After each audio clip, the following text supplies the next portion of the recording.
Welcome YouTube to 2c3pod Podcast, and now it is time for our weekly YouTube review segment. And what do we call that segment there? We call this segment 2c3pod Podcast 2c3pod DTCR, which stands for Does the Cinema. That is correct, and along with that segment comes some catchy theme music, so let's hit that. Okay, yeah, he's on the ball.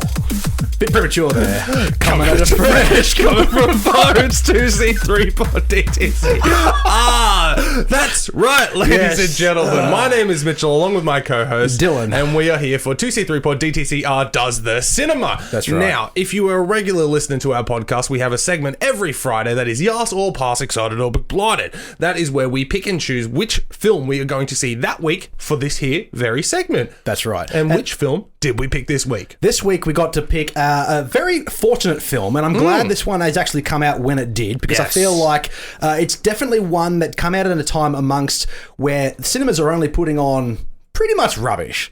So it's good to finally get something a bit more refreshing, a bit more unique, and a bit more bombastic and big blockbuster, essentially. We got to see Christopher Nolan's TENET. Of course we did, absolutely. And not only that, we got to see one that was actually scheduled for this year. That's because right. almost everything else that was big and bombastic and big Hollywood blockbusters have been rescheduled for next year. So thank you to Christopher Nolan and I believe, is it Warner Brothers? Warner Brothers, Warner yes. Brothers and everybody involved with TENET for just pushing it back like a month. That's awesome. So That's right. We got to see TENET. Now, where the hell do we start? All right, so I want TENET, you to take this. written and directed by Christopher Nolan, who you would all be familiar with the Batman trilogy, and also Inception, Interstellar.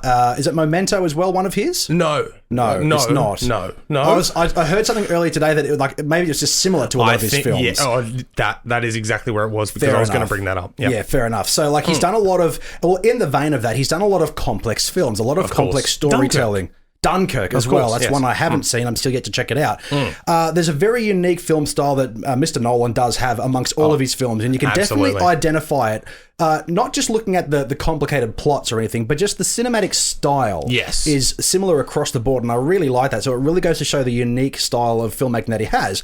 But Mitchell, why don't you tell our lovely viewers and listeners a good deep dive into what the plot is for this film? Yes, absolutely. Before I do, stop writing in the comments. Memento was his. Okay, I apologize. Yes, you did, and I got it wrong, and I'm so ashamed because I absolutely adore Memento. I know. Oh my gosh. Okay, this is just uncharted territory for right now. So if my description of the plot is a little bit frazzled, that's totally why. Okay. All right. So so TENET follows the story of a young man named what is his character's name? Yes, the protagonist. His name is the protagonist. Beautiful. Thank you for summing that up. You know, we know exactly what we're talking about here. So, man, all right. So he is in the CIA to start with. Of some sorts, yeah, some kind of, and he takes a suicide pill. He does, and he becomes dies. a man. Well, he doesn't. It was a test to see whether or not he would take the pill or whether or not he would rat on his buddies, and he took the pill and survived. So he wakes up and then he gets told about some objects, and those objects have come from the future, and we think they've come from the future, and then they go backwards, and they go backwards because the bullet is infracted. Okay, so interacted. It's okay. So John David, the protagonist, played by an actor who I haven't seen before, John David Washington, which I think everybody in this film did a terrific job in terms of what they were given. We'll get to more of that in a moment. But essentially, my description of what the plot is. Can you get past the point I did where he woke up from the pill? Because I'm pretty much getting to there. So it tells the story of John David Washington's character, the protagonist. He takes the pill when he's in a spot of bother, and it proves his worthiness to the cause of whatever the cause is that gives him the word TENET. He then stumbles upon the world of TENET, where he comes across objects that have been inverted. So there's a particular piece of technology which somehow has been sent back in time, and when you go in the thing, it spins around. It's like a revolving door. Yeah, and it spits you out. Yeah. But on the other side of the glass, it makes things go backwards if the intent is there. But not only that, it also makes you go backwards from a future point in time. Because later in the film, he like comes out, but he's like in the same universe as the one before, and then he's fighting. Dude, easy with the spoilers, man. Yeah, but... No, okay. That's the best part about this film is we can tell you basically everything that happens in the end, and it won't even fucking spoil anything because it doesn't make sense. Okay, so one thing I want to like before we start shitting on this movie, essentially, because I don't think we're shitting on this. This film is definitely the most complicated storytelling film that Christopher Nolan has ever made. I think Inception came out and it blew people's minds, but it was easy enough to follow. And I think I definitely understand the concept that a Tenet was going for. There's these objects and people that have been inverted and they move differently through space and time, essentially. However, the film doesn't exactly go ham on the futuristic science fiction side of things. It's more about the events that play out and how they interconnect with each other and how the characters interact and the story that's woven between it and what leads to the final events of the film and why they're trying to stop this particular person. Played by the older man with the beard. I'm trying to remember his name. It was off the top of my head as soon as right as we started recording, and I lost it. Kenneth Branagh. Kenneth Branagh. Yes, that's correct. So John David Washington plays the protagonist, being the main character of the film. Robert Pattinson is kind of like his buddy sidekick who comes in about a third of the way through. Not even. Earlier than that, man. Earlier than that, he hits the Mumbai pretty early, I think. One thing that this film does very well, though, is that this is a 2.5 hour long film. Yes. And this film does such an exceptional job at cramming like 6 hours worth of film into a 2.5 hour film. And I didn't feel like this was 2.5 hours long. I felt this was a regular good length film. Absolutely. I'd never felt like it was dragging, but I did feel, as the simpleton I am myself, like I did try my best to understand what was going on and the exposition that was being given, because there was a lot of talking in this film. Oh, absolutely. And I felt like I was trying to catch up and listen too hard on what they were saying so I could connect all the dots. Yeah. If you look at this from face value and you don't pay attention to what they're saying, you won't get it at all. But if you do, like I did, you'll kind of get it. Well, okay, so I came out of the film, and I said this to you as well because we got to go together, which was nice. I came out going, okay, I think from about 2/3 in, from there, I got what was going on, and I understood it. And then I had a good little chat with our friend Tyler Gunn, and he said a few things to me, and all of a sudden I started thinking about it more, and then the more I thought about it, the less I understood. Okay. Because, just everything to do with that ending, the more you think about what's going on and you're trying to piece it all together in your mind, the more you start overthinking it and thinking about other possibilities. Like, did you take into consideration there's a potential theory out there that the little boy who's the daughter of the main female character is Robert Pattinson's character? Oh, I did see a theory about that. Yeah, exactly. And then you think about that and you think about the timeline, and it's like, okay, this would actually make sense with the timeline of Arpats and then Arpats. And then, oh God, there are so many layers to this film. Yeah. And the more you try to peel them back, the more layers you find. Well, that's what I think that like the pro and the con of this film is. It's a very big onion of That's a film. correct. But not only that, when you peel away the layers of the onion, so you get new layers on top of that, which means you have to peel outwards. And which way are you going? Exactly. That's right. Then all of a sudden you find yourself crying in the sink. Yeah. And it's just, why? Yeah. So this film is like, as Mitchell just said, it has 1,000 different layers to it, and you can unpack it any way you want. But if you look at it as a film perspective, it is very well written. It is very well crafted. Yeah. And I did watch a few YouTube clips today just to try and confirm my understanding a bit, and it did make sense, but I'm not going to do it justice by trying to explain it how they did. I'm not leaving any links below, but you can go find it yourself. Just search Tenet explanation. But as after a film, you like and share this video, that's right. Yeah. As a film, though, it was spectacular. Oh, absolutely. The action scenes were superb. There was a few moments which I thought were a bit lackluster in terms of the choreographic fight scenes. Oh, yeah. But then they kind of made sense towards the end a bit more. Like, I just felt that some of those were a bit kind of like standoffish. Are you talking about some of the fight scenes that happen in reverse and forward and that? Yeah, like some of those have been done much better in other films. That's right. There's a particular scene where they get to the center of the big safe house, essentially, for valuable objects. Yeah. And that original fight scene, I completely agree. It did seem a bit like awkward and that, but then later on, you're like, nice. I get it. Nice. Yeah, exactly. right. That makes complete sense. But when you compared it to Inception earlier, you're completely right in the fact that Inception makes a hell of a lot more sense.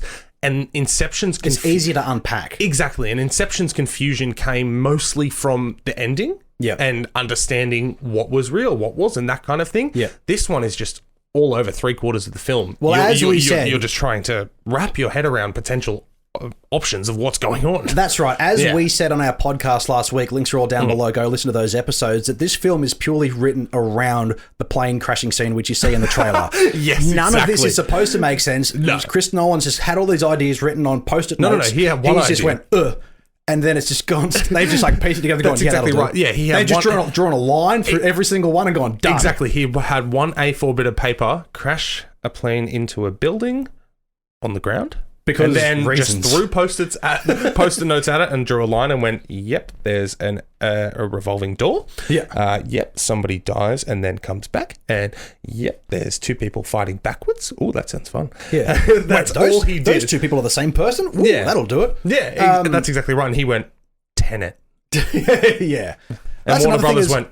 So some of the main criticisms I've been seeing about this film is that it does a good job in conveying the story in terms of how much they can actually explain without just blatantly providing like a total giveaway. Yeah. But in terms of it, that it lacks its emotional depth to the characters themselves. The only one that the film tries to really make you feel for is Elizabeth Debicki's character as the cat, the woman, the husband of Kenneth Branagh's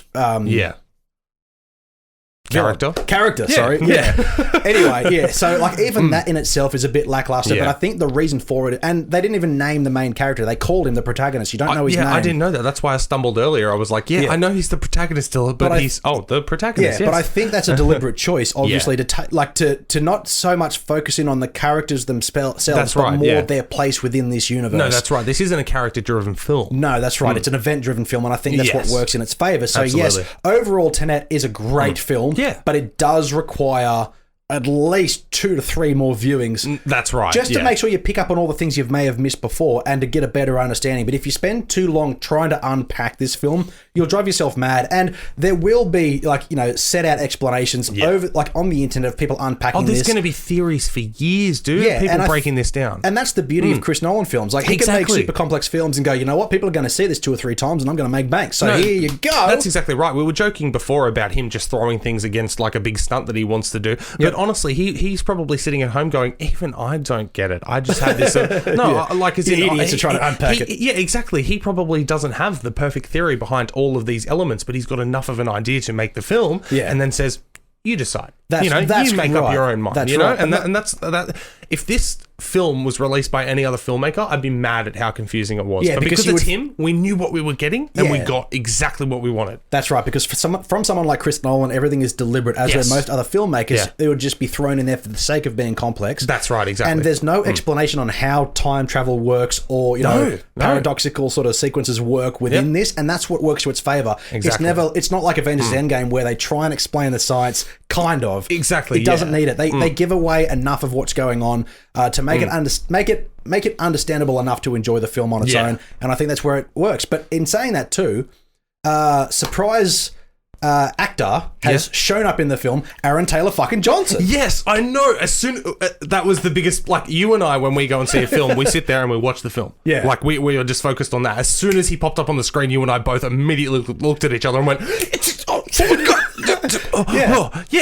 and I will say, in a previous podcast episode months ago, we did break down this cast. Yeah, so we did know, but knowing well, we do the podcast twice weekly, so we always have new stuff coming into our brain. So we completely blanked that he was in it, and we love Aaron Taylor Johnson. And as soon as we saw him, and he's got the beard, he was great. So I thought he was just a bypassing character, but then he was there for the last hour. I was like, he became like the third main character. Yeah, that's right. Exactly. Outside of Robert Pattinson and John David Washington. That's right. And I really admired that. Yeah. No, absolutely. In saying that too, one other question before we wrap up this review. The third act. Yes. What were they doing there? Like the whole thing? So there's a scene, it's in the trailer where they're dressed in like military uniform and they're fighting somebody. Yeah. Who are they fighting and why are they fighting? Who are they shooting and why are they shooting? I was confused of that as well. Now, it won't spoil too much because you fucking won't understand it either, so shut up. But basically, I think they were fighting Kenneth Branagh's characters. He has his own personal army. Okay. And they were defending the particular thing that he was exactly the item that he needed to stay there so that he could...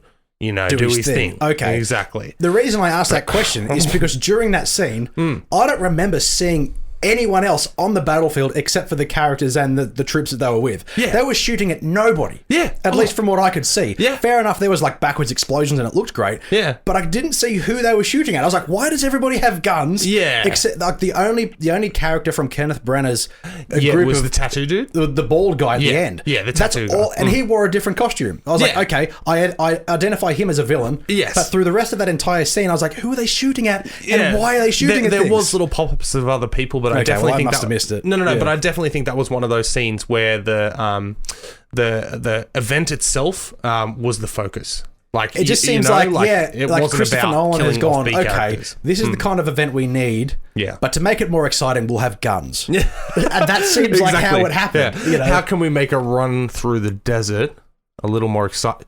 They're shooting at the desert. Simples. Done. Yeah, simples. That's another plane in the building for me, mate. That's right. Well, speaking of simples and done, are we done with this review for now? Or do you have more to say about it? No, I think we've pretty much summed up our thoughts about the film because, you could basically think whatever you want about this film. But either way, at the end of the day, I'm going to give this one an 8 out of 10. Yeah. I'm going to rate it solidly because it is a brilliant film. The fact that Christopher Nolan, no green screen involved, all practical effects, everything about that. This is such a big budget, bombastic, perfect film. But okay, you're going to either need to see this 3 or 4 times or switch your fucking brain off and just enjoy what you're watching. Enjoy it for the action and don't listen to the dialogue too much because you will drive yourself mental. In saying that too, don't listen too hard because you'll barely hear it. Yeah, that's true. Did you pick that up? A lot of other people say that as well. Like, it seems to be a common theme in Nolan's films where the score is definitely a bit louder than it should be when they're trying to deeply... That score was brilliant, man. Yeah. That was so good. Christopher Nolan's films are normally scored by Hans Zimmer, I believe. He was out for another film at the moment. I can't remember what it was for. Okay. But he was replaced by, where does it say here?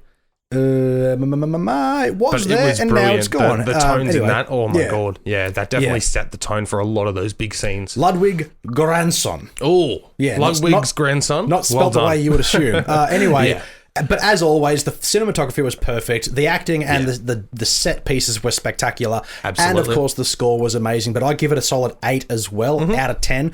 The 2 points that really let it down for me is the fact that you could barely hear what they were saying. Yep. And the points that I've just mentioned a moment ago where I wasn't sure what the fuck they were shooting at and why. No, if there was something there that made it a little bit more visually stimulating to understand what was going on, fair enough, they can make the film as complicated as it needs to be, but there just needs to be a few extra elements to make sure, like, fair enough, they had the red and blue to differentiate that. That's right. But the real villains towards the end, I was like, where are they? But no, that's right. Outside of that, spectacular film. Yep. All credit to Christopher Nolan. You've done it again. Absolutely. JB, you've done it again. That's right. Yeah. All right. I think that'll just about do this, man. Yeah, absolutely. Thank you for tuning into this episode of DTCR. Make sure you hit that like and subscribe button, ring that bell to stay notified on all of that jazz, and links are all down below to our regular podcast. That's right, and don't forget to check out our social medias at 2c3pod, of course, and make sure to check out the podcast. Any platform you can find at 2c3pod, we are there. But we have a cliche slogan, of course: Podbean, Spotify, Apple Podcasts, and of course, YouTube. Big Summer Boy. Thank you, everybody, for tuning into this. We will hear you in the episode. My name is Dylan, and as always, with my co-host Mitchell, and do not forget, we are Two's Company, and you are the podcast.